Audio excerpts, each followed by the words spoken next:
Assalamualaikum dan salam sejahtera.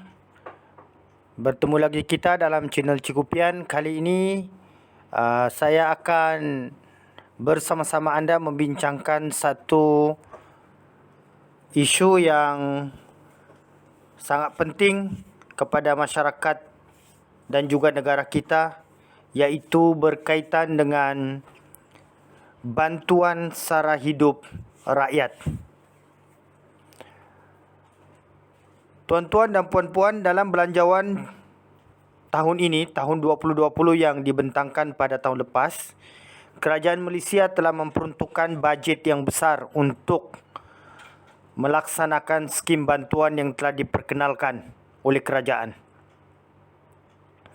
Hal ini bertujuan untuk meringankan beban rakyat, lebih-lebih lagi rakyat yang telah menghadapi krisis kos sara hidup yang tinggi. Antara bantuan yang diperkenalkan oleh kerajaan iaitu berkaitan dengan bantuan sara hidup rakyat atau BSHR. Bantuan sara hidup atau BSHR ini adalah salah satu langkah besar kerajaan bagi mengatasi masalah rakyat. Bantuan ini adalah dalam bentuk wang tunai dan akan diagihkan melalui beberapa fasa dalam setahun. Bantuan ini akan diberikan kepada beberapa kategori penerima yang layak menerima bantuan ini. Skim bantuan ini juga layak untuk mendapatkan skim khairat kematian yang dibuat di bawah skim BSHR ini. Jadi untuk melihat sama ada BSHR ini akan diteruskan pada tahun 2021, mari kita perhalusi dengan melihat beberapa kriteria yang akan diambil berat oleh kerajaan dalam merencana serta merancang bajet atau belanjawan pada tahun hadapan, iaitu 2021. Okey, seperti yang kita lihat ini,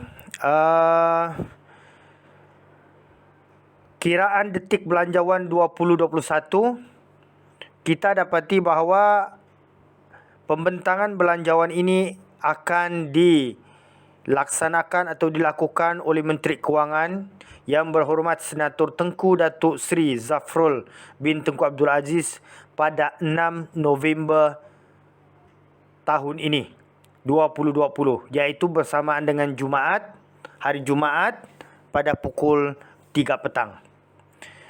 Jadi ada beberapa fokus belanjawan 2021. Yang pertama sekali, memperkukuh kesejahteraan rakyat, iaitu melindungi golongan muda terjejas, memperkasa dan meningkatkan kualiti kehidupan rakyat. Yang kedua, mengupaya kehidupan lestari, yakni memberi tumpuan kepada perspektif alam sekitar, sosial dan tadbir urus. Juga memastikan kelestarian untuk pekerja, pasaran, alam sekitar dan komuniti. Fokus yang ketiga iaitu memacu pertumbuhan ekonomi.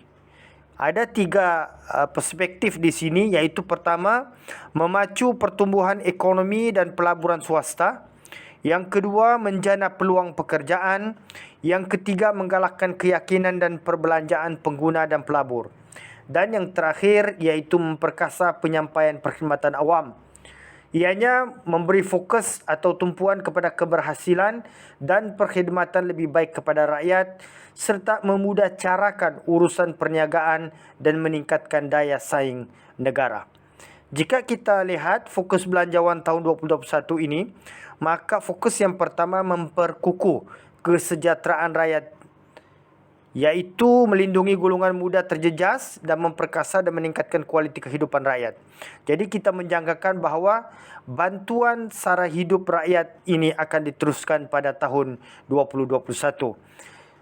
Cuma barangkali penjenamaan akan berlaku, sama ada ianya akan masih lagi dikenali dengan BSHR ataupun mungkin bantuan prihatin rakyat ataupun BPR. Jadi kita akan tunggu bagaimana pengumuman belanjawan 2021 yang akan dibentangkan di Dewan Rakyat pada 6 November yang akan datang ini. Berkaitan dengan bantuan sara hidup ini, ada beberapa makluman terkini yang dipaparkan dalam laman web rasmi Lembaga Hasil Dalam Negeri, iaitu berkaitan dengan ini, permohonan bantuan sara hidup 2020. Okey, pembayaran fasa ketiga bantuan sara hidup adalah dimulakan pada 24 Julai secara pengkreditan terus ke akaun bank yang telah didaftarkan. Jika tiada akaun bank, pembayaran boleh dituntut secara tunai di cawangan Bank Simpanan Nasional sehingga 31 Disember tahun ini, tahun 2020. Permohonan rayuan BSHR boleh juga dibuat di semua cawangan Lembaga Hasil Dalam Negeri atau Pusat Khidmat Hasil, Pusat Transformasi Bandar, bermula pada 7 Ogos sehinggalah 6 September. Okey, tertakluk kepada pindaan. Permohonan rayuan bagi semua permohonan berstatus tidak lulus juga boleh dibuat secara dalam talian di portal rasmi BSHR. Rayuan dalam talian hanya dibenarkan sekali sahaja dan sekiranya terdapat sebarang perubahan maklumat rayuan, sila hadir ke cawangan LHDN berhampiran. Kemudian kaunter rayuan BSHR 2020 juga dibuka di cawangan LHDN mula 7 Ogos tahun ini. Okey, dan mengenai tuntutan skim khairat kematian, tuntutan SKK, skim khairat kematian, layak dituntut oleh waris bagi pemohon yang layak menerima fasa pertama bantuan sara hidup yang meninggal dunia mula 1 Januari sehingga 31 Januari 2020. Tuntutan boleh dibuat di Bank Simpanan Nasional bermula 17 Ogos. Bagi permohonan lulus dengan status ibu bapa tunggal, ada anak atau bujang berumur 60 tahun dan ke atas, tuntutan SKK hanya boleh dibuat di kaunter BSN mulai September tahun ini. Sekiranya permohonan BSHR 2020 berstatus lulus dan pemohon atau pasangan warga negara sahaja meninggal dunia mula 1 Februari 2020, waris berdaftar layak menuntut SKK pada tahun ini. Ini dua makluman penting berkaitan dengan permohonan bantuan sara hidup pada tahun ini, dan kemudiannya boleh juga dijadikan panduan untuk permohonan pada tahun akan datang.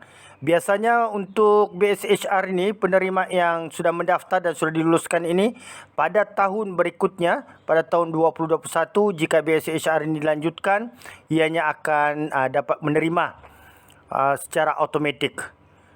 Okey, namun bagi pemohon-pemohon baru, Lembaga Hasil Dalam Negeri telah memberikan panduan mengenai permohonan baru untuk membuat bagi pemohon-pemohon yang baru memohon bantuan ini, iaitu seperti yang dinyatakan di laman atau portal LHDN ini. Ini adalah prosedur permohonan bantuan sara hidup. Boleh dijadikan panduan untuk permohonan pada tahun hadapan. Okey, portal bantuan sara hidup, portalnya ialah bsh.hasil.gov.my. Okey, permohonan baru, apabila kita melayari laman web ini atau pautan ini, okey, portal ini, kita akan dapat paparan seperti ini, permohonan baru. Jadi kita klik permohonan baru, kemudian kita akan dapat paparan seperti ini. Okey, kita diminta untuk melengkapkan maklumat pemohon, isikan nombor my card pemohon dan tekan butang simak. Okey, yang di sini ni. Kemudian isikan alamat surat menyurat pemohon di kawasan B ni, yang bertanda B ni. Okey. Kemudian yang C, postcode alamat. Kemudian D, nombor telefon rumah pemohon, dan E ialah nombor telefon bimbit pemohon. Kemudian F ini ialah status perkahwinan pemohon, sama ada kahwin, ibu bapa tunggal, balu, janda, duda dan mempunyai anak, ataupun warga emas sebatang kara dan berumur 60 tahun ke atas. Manakala untuk kolom atau ruang G ini, ianya berkaitan dengan pemilihan anggaran pendapatan kasar bulanan, iaitu ada 4, bermula daripada tidak ada pendapatan sehingga 1,000, kemudian RM1,001 sehingga RM2,000, RM2,001 sehingga RM3,000 dan RM3,001 sehingga RM4,000. Setelah kita selesaikan laman ini, yang paparan ini, kita akan dapat paparan seterusnya iaitu mengenai status kahwin. Okey, ini adalah maklumat pasangan. Untuk status permohonan yang berkahwin, sila isikan maklumat pasangan seperti berikut. Untuk yang A ni, pilih jenis pengenalan pasangan, sama ada melalui MyKad, MyPR, MyKAS atau kad pengenalan lama atau sijil lahir ataupun nombor pasport kawasan ini. Manakala yang B ni, masukkan nombor MyKad, nombor kad pengenalan lama, sijil lahir atau nombor pasport. Yang ini. Di sini. Okey. Kemudian C, jantina. Jika lelaki, klik saja lelaki, atau perempuan, klik perempuan lah. Okey. Untuk D, pendapatan kasar bulanan. Seperti juga yang saya terangkan di awal-awal tadi, pendapatan kasar bulanan pasangan sama ada sehingga RM1,000 atau RM1,001 sehingga RM2,000 atau RM2,001 sehingga RM3,000 ataupun RM3,001 sehingga RM4,000. Dan kemudian bagi yang berkahwin, ruangan E itu ialah tarikh perkahwinan pemohon dengan pasangan. Setelah kita selesai segmen yang ini, kita klik seterusnya yang ini dan kita akan dapat paparan seperti ini. Okey, status ibu bapa tunggal, balu, janda, duda dan mempunyai anak. Status pasangan, jika kematian pasangan, kita klik di sini. Tarikh penceraian atau kematian pasangan, kita letak di sini. Okey.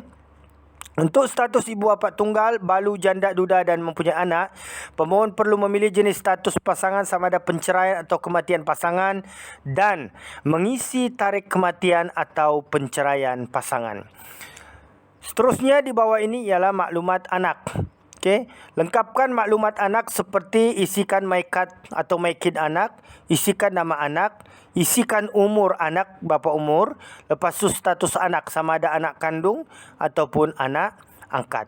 Okey, diingatkan bahawa untuk mengisi ini hanya anak terhad kepada 4 orang sahaja. Okey, 4 orang anak sahaja yang boleh dimasukkan di ruangan ini. Okey, setelah itu kita akan dapat paparan seperti bila kita klik next yang ini, kita akan dapat paparan seperti ini iaitu berkenaan dengan maklumat bank. Okey, maklumat bank, kita akan isi maklumat bank di sini.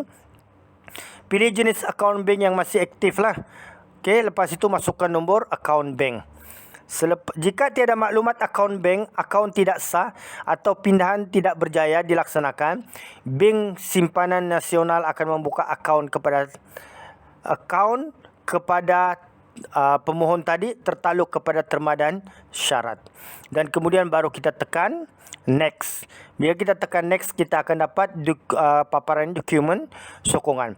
Pemohon perlu memilih jenis dokumen sokongan yang ingin dimuat naik, sama ada sijil kahwin, sijil cerai, sijil lahir anak dan klik butang muat naik. Okey, kita klik yang di sini. Setelah kita masukkan di kawasan dokumen sokongan. Okey. Maklumat waris, lengkapkan maklumat waris seperti kad pengenalan yang ini, kemudian nama waris, sijil lahir. Okey, sijil lahir, kemudian hubungan dan juga nombor telefon. Okey. Hubungan itu sama ada pasangan, ibu atau bapa, anak, adik-beradik atau cucu. Setelah itu klik seterusnya. Bila kita klik seterusnya, kita akan berada di paparan yang seterusnya iaitu berkaitan dengan pengesahan. Okey, isi kod CAPTA. Yang kod yang ini isi di sini. Kemudian kita klik sahkan CAPTA ini. Okey, klik yang ini dan kita akan mendapat pengesahan pengenalan. Jadi kita akan tulis paparan seperti ini. Kita akan tulis nama kita di sini dengan kad pengenalan. Saya, nama kita yang bernomor my card, nama, mengaku bahawa maklumat yang diberikan dalam borang ini adalah benar dan lengkap. Sekiranya saya didapati memberi maklumat tidak benar atau palsu, saya boleh disabit kesalahan di bawah Seksyen 193 Kanun Keseksaan Akta 574 dan boleh dikenakan denda atau hukuman penjara selama tempoh yang boleh sampai sehingga 3 tahun serta kerajaan berhak menerima balik bantuan yang telah diluluskan. Saya dengan ini memberi kebenaran untuk menyimak maklumat saya dengan agensi-agensi yang dilantik oleh Kementerian Kewangan Malaysia bagi menentukan kelayakan bantuan sara hidup BSHR. Semua maklumat berkenaan akan sepenuhnya adalah hak milik kerajaan serta boleh digunakan untuk urusan atau program rasmi kerajaan. Okey, lepas itu kita tik di sini dan kemudian kita simpan atau kita hantar. Pada paparan simpan atau hantar, pemohon boleh memilih untuk menyimpan atau hantar maklumat pemohon. Bila kita simpan, kita klik pemohon telah berjaya disimpan, kita klik OK. Sekiranya pemohon klik pada butang simpan, data pemohon akan disimpan di dalam MyBSH untuk pemohon membuat sebarang kemas kini sebelum menghantar. Tapi bila kita hantar, bermakna pemohon telah selesai melengkapkan segala butiran yang diperlukan. Okey, inilah dia antara panduan cara untuk mengisi atau memohon bantuan sara hidup rakyat di pautan yang telah dinyatakan oleh lembaga hasil dalam negeri seperti ini. Okey, saya harap ia memberi faedah dan manfaat kepada kita untuk permohonan bantuan sara hidup ini pada tahun hadapan. Dan seperti yang saya maklumkan lebih awal bahawa